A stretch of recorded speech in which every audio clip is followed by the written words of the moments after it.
Maybe in one of your relatively uninformed flurries, you ended up establishing a relationship with someone who was really not good for you. And that might mean, well, it was just a bad personality match. Or it might mean they really weren't good for you because, you can get pretty unlucky and you can get tangled up with someone who's very deceitful and very malevolent and who could care less about you, or maybe who even wants to hurt you. And then you can establish a trusting relationship with them, or at least you trust them. And then one day, you find out that they are not who they said they were, or even more importantly, they are not who you thought they were. And so then maybe you're in a committed relationship and they betray you with someone else. And so then you think, well, there you are at home, and you're perfectly happy about being at home, and then your partner comes home, and for one reason or another, you find out that they're having an affair, or that they've betrayed you, or that they've lied to you in some other spectacularly important way. And maybe it's a lover, and maybe it's a family member, and maybe it's a sibling, and maybe it's a friend, whatever. It doesn't matter. And so here's a way of thinking about it. The minute before they come home, you're in one place. And you remember, a place isn't just a place, right? A place is a place in time. Because we live in space-time. We live in time and place. And what that means is you can be in the same place in 1 minute and a completely different place in the next minute, even if you haven't even moved. And so place is a very, very complicated idea. So you're sitting at home and you're watching Oprah, and you're perfectly content to do that, and then the person comes home and the bottom of your world falls out. And then all of a sudden you're not where you thought you were. And it's a really weird place that you are now, because it's not where you were, that's for sure.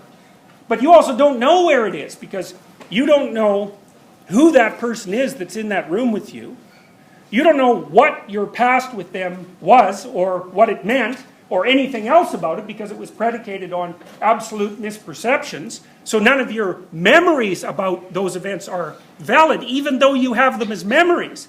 And then you have a worse problem, which is if you're betrayed badly enough, not only are you not going to understand your immediate past with that person, oh, and by the way, your future's also gone, so that's a big problem, as is your present has become radically more complex.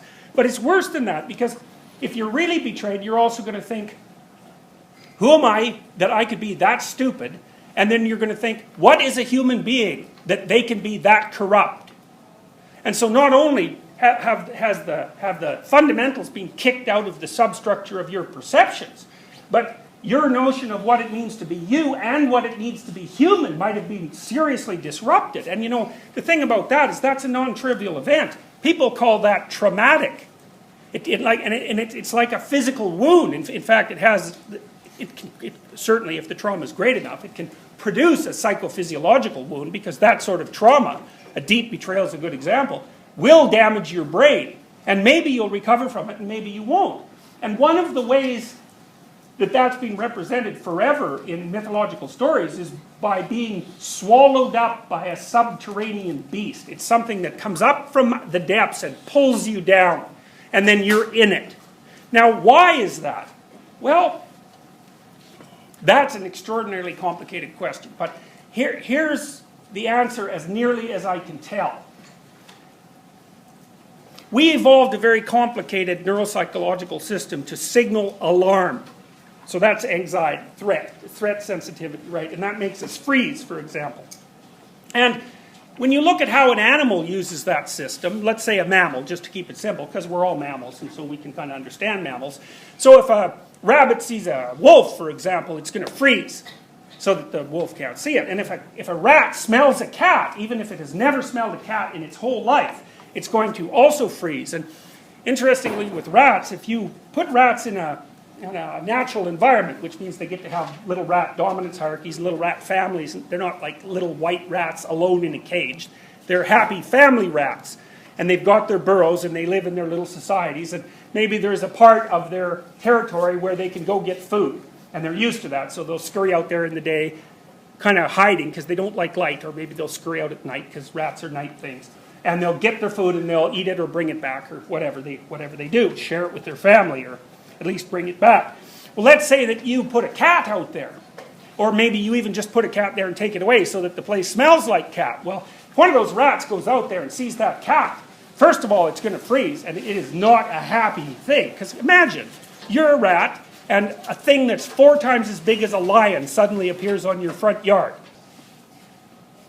Do you believe that there are things that you should do? Like, is there anyone here who doesn't believe that? Or more importantly, is there anyone here who doesn't act like they believe it? So you wake up in the morning and you think, yeah, there's a bunch of things I should do. Or there's some things I should do next week. Or there's some things I should do with my life. Yes? That's a common thought? Does anyone not think that way? Okay, so if you're not thinking that way, you end up pretty depressed, because then you think, well, there's nothing I should do with my life. And that's not such a happy thought, because life is hard, and then if there's nothing to do with it, well, all you're there stuck with is a bunch of suffering, and that doesn't seem like a very good idea. Okay, so then you might say, well, what exactly does should mean?